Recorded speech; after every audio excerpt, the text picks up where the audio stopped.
Board exam 2026 में social science में अगर आपको 100/100 नंबर चाहिए तो हर चैप्टर इंपॉर्टेंट रहने वाला है। आज हम कवर करने वाले चैप्टर नंबर 7 वन्य जीव संसाधन और चैप्टर नंबर 8 कवर करने वाले हैं। चैप्टर नंबर 7 की बात करें तो 2 नंबर के आसपास क्वेश्चन पूछे जाएंगे, जिसमें एक ऑब्जेक्टिव क्वेश्चन रहने वाला बच्चों जो कि 1 नंबर दे के जाने वाला है। साथ में एक अति लोगारिथमिक क्वेश्चन रहने वाला है जो कि 1 नंबर दे के जाने वाला है। हालांकि 2 नंबर बहुत कम होता है, लेकिन अगर आपको 100/100 चाहिए तो 2 नंबर भी इंपॉर्टेंट रहने वाले हैं। सबसे पहले ऑब्जेक्टिव क्वेश्चन की तरफ से बात करें तो क्वेश्चन नंबर 1, 1988 में किस राज्य ने संयुक्त वन प्रबंधन का पहला प्रस्ताव पास किया? आंसर रहेगा उड़ीसा ने सबसे पहले 1988 में संयुक्त वन प्रबंधन का पहला प्रस्ताव पास किया। क्वेश्चन नंबर 2, टिहरी के किसानों द्वारा किस अभियान ने दिखा दिया कि रासायनिक उर्वरकों के प्रयोग के बिना भी विविध फसल उत्पादन व आर्थिक कृषि उत्पादन संभव है? बीज बचाओ आंदोलन और नवदानम टिहरी के किसानों द्वारा अभियान चलाया गया था। क्वेश्चन नंबर 3, राजस्थान का कौन सा समाज पशु पक्षियों तथा वन्य जीव प्रेमी के रूप में जाना जाता है? विश्नोई समाज, मेनली जोधपुर साइड में पाए जाते हैं। क्वेश्चन नंबर 4, प्रोजेक्ट टाइगर वन्य जीव परियोजना कब प्रारंभ की गई थी? 1973 में। पूछा जाएगा प्रोजेक्ट टाइगर ऑब्जेक्टिव टाइप से भी पूछ सकते हैं, साथ में सिंगल लाइन से भी आपको पूछेंगे। तो 1973 में प्रोजेक्ट टाइगर वन्य जीव परियोजना प्रारंभ की गई थी। क्वेश्चन नंबर 5, भारतीय वन्य जीव संरक्षण अधिनियम कब लागू किया गया? 1972 में।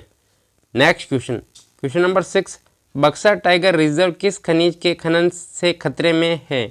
डोलोमाइट खनिज के खनन से बक्सर टाइगर रिजर्व खनन के खतरे से है। क्वेश्चन नंबर 7, भारत में 1952 में वन्य जीव को लुप्त घोषित किया गया, किसे किया गया? जो कौन सा जीव है जिसे 1952 में वन्य जीव को लुप्त कर दिया गया? एशियाई चीता। क्वेश्चन नंबर 8, भारत में विश्व की कितनी प्रतिशत जैव उपजातियों की संख्या है? 8%। क्वेश्चन नंबर 9, 2019 की रिपोर्ट के अनुसार भारत के कुल भौगोलिक क्षेत्र का कितना प्रतिशत क्षेत्रफल वन आरक्षण है? 24.56%। ठीक है, 5.6। नेक्स्ट, विश्व में सर्वाधिक बिकने वाली कैंसर औषधि किस पादप से प्राप्त की जाती है? हिमालयन यव से विश्व में सर्वाधिक बिकने वाली कैंसर औषधि बनाई जाती है। अब अति लघुरात्मक क्वेश्चन रहने वाले हैं जो कि आपको 1 नंबर देके जाने वाला है। सबसे पहले क्वेश्चन नंबर 1, IUCN का शब्द का विस्तार कीजिए या इसका फुल फॉर्म लिखिए। तो अंतर्राष्ट्रीय प्राकृतिक संरक्षण और प्राकृतिक संसाधन संरक्षण संघ। क्वेश्चन नंबर 2, संकटग्रस्त जातियाँ क्या होती है? उदाहरण दीजिए। आंसर, वे जीवों की जातियाँ जिनके लुप्त होने का खतरा है। यदि लुप्त होने के कारण या परिस्थितियाँ बनी रही तो इनका जीवन रहना कठिन है। उदाहरण है काला हिरण, मगरमच्छ, गेंडा और शेर। नेक्स्ट क्वेश्चन नंबर 3, जैव विविधता को परिभाषित कीजिए। आंसर, पृथ्वी के स्थलीय जलीय भाग पर अनेक प्रकार के जीव जंतुओं तथा वनस्पति का पाए जाना ही जैव विविधता कहलाता है। नेक्स्ट क्वेश्चन, ऐसे क्वेश्चन आपको बोर्ड एग्जाम 2026 में सोशल साइंस के पार्ट 2 में देखने को मिलेंगे। क्वेश्चन नंबर 4, भारत में तथा विश्व में जैव विविधता कम होने के कारण लिखिए। आंसर, किन्हीं 1 से 2 लिखे, यहाँ पर 4 दिए गए आपको। मानव द्वारा अंधाधुंध वनों की कटाई से जीवों का आवास का विनाश होना। सेकंड, मानव द्वारा जीव जंतुओं का अत्यधिक शिकार करना अथवा मारना। थर्ड, मानव द्वारा जनित वायु प्रदूषण, जल प्रदूषण, मृदा प्रदूषण, हरित गृह प्रभाव etc। क्वेश्चन नंबर, इसका जो पॉइंट रहेगा 4, मानव द्वारा अनेक रासायनिक व कीटनाशकों के उपयोग द्वारा जीव जंतुओं व वनस्पति का नष्ट होना। नेक्स्ट क्वेश्चन नंबर 5, मानव के लिए वन्य जीवों का महत्व अथवा संरक्षण की आवश्यकता समझाइए। आंसर, पारिस्थितिकी संतुलन को बनाए रखने के लिए प्रत्येक प्रजाति का संतुलित संख्या में जीवित रहना आवश्यक है तथा वन एवं वन्य जीवों के संरक्षण द्वारा ही जल, वायु, मृदा की मूलभूत संरचना का बना रहना संभव है। 3 से 4 लाइनों में आपको आंसर दे सकते हो। क्वेश्चन नंबर 6, प्रोजेक्ट टाइगर क्या है समझिए। इंपोर्टेंट क्वेश्चन मार्क करे, जरूर पूछ सकते हैं। आंसर, यह बाघ के संरक्षण के लिए बनाई गई परियोजना है। बाघ वन्य जीव संरचना में महत्वपूर्ण जंगली जाति है। 1973 में इस परियोजना की शुरुआत की गई। क्वेश्चन नंबर 7, जनजाति या आदिवासी क्षेत्रों में वनों की कटाई या निम्नीकरण का प्रमुख कारण लिखिए। पूर्वोत्तर तथा मध्य भारत में स्थानांतरित या स्लेश और बर्न खेतों के चलते वनों की कटाई का निम्नीकरण हुआ। नेक्स्ट क्वेश्चन क्वेश्चन नंबर 8 रहने वाला है निम्नलिखित को सुमेलित कीजिए। यहाँ पे आपको सुमेलित आंसर दिए गए। सुंदरवन बक्सर टाइगर रिजर्व कहाँ पाया जाता है? पश्चिम बंगाल में। आपको मेनली यहाँ पर मिलान चेन्नई के तौर पर पूछ सकते हैं। कॉर्बेट राष्ट्रीय उद्यान कहाँ पाया जाता है? उत्तराखंड में।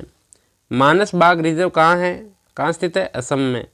पेरियार बाघ रिजर्व कहाँ स्थित है? केरल में। बांधवगढ़ राष्ट्रीय उद्यान कहाँ पर पाया जाता है? मध्य प्रदेश में। सरिस्का वन्यजीव पशु विहार राजस्थान में कहाँ पे मिलता है? अलवर जिले में। लुप्त जाति क्या है? उदाहरण दीजिए। वे वन्य जीव तथा वनस्पति जातियाँ जो इनके रहने उगने के आवासों में खोजने पर अनुपस्थित या नहीं पाई गई। उदाहरण एशियाई चीता, गुलाबी सिर वाली बगत। मानी जो जातियाँ अभी रिसेंटली विलुप्त हो चुकी है, ठीक है, उन्हें खोजने पर वो मिल नहीं रही तो उनको बोलेंगे लुप्त जातियाँ। दुर्लभ जाति क्या होती है? वे जातियाँ जिनकी संख्या बहुत कम रह रही है, उनको अगर आप समय रहते अगर उनका संरक्षण नहीं किया गया तो एक समय आते आते वो लुप्त हो जाएगी। आंसर ऐसी जातियाँ जिनकी संख्या बहुत कम है या सुभेद है और यदि इनको प्रभावित करने वाले कारक नहीं बदले तो सभी सुभेद जातियाँ दुर्लभ जातियाँ बन जाएगी। उदाहरणतः नीली भेड़, गंगा डॉल्फिन। ठीक है, अब चैप्टर नंबर 8 की बात करें जिसमें जल संसाधन आपका चैप्टर नंबर 8 रहने वाला है। इससे अप्रोक्सीमेटली 3 नंबर के आसपास क्वेश्चन पूछे जाएंगे। एक रिक्स्थान पूछा जाएगा जो कि 1 नंबर के आसपास रहेगा और एक लघुरात्मक क्वेश्चन पूछा जाएगा जो कि 2 नंबर के आसपास रहने वाला है। इंपॉर्टेंट चैप्टर के साथ इंपॉर्टेंट क्वेश्चन आपको प्रोवाइड किया जा रहा है। अगर वीडियो अच्छा लग रहा है तो वीडियो को जरूर लाइक करें। रेगिस्तान की पूर्ति कीजिए। भारत में औसत वार्षिक वर्षा की मात्रा कितनी होती है? 144 सेंटीमीटर। क्वेश्चन नंबर 2, भारत में कुल विद्युत उत्पादन का रेगिस्तान उत्पादन जल विद्युत का है कितना? 22%। बांधों को आधुनिक भारत के मंदिर किसने कहा था? पंडित जवाहरलाल नेहरू ने। क्वेश्चन नंबर 4, भाखड़ा नागल परियोजना कौन सी नदी पर बनाई गई है? सतलज और व्यास नदी पर भाखड़ा नागल परियोजना बनाई गई है। क्वेश्चन नंबर 5, हीराकुंड परियोजना बेसिन पर बनी हुई है। कौन सी नदी के बेसिन पर हीराकुंड परियोजना बनी है? महानदी पर। क्वेश्चन नंबर 6, सरदार सरोवर बांध परियोजना रेगिस्तान में वह पर बनी है। सरदार सरोवर बांध परियोजना गुजरात के नर्मदा नदी पर बनी हुई है।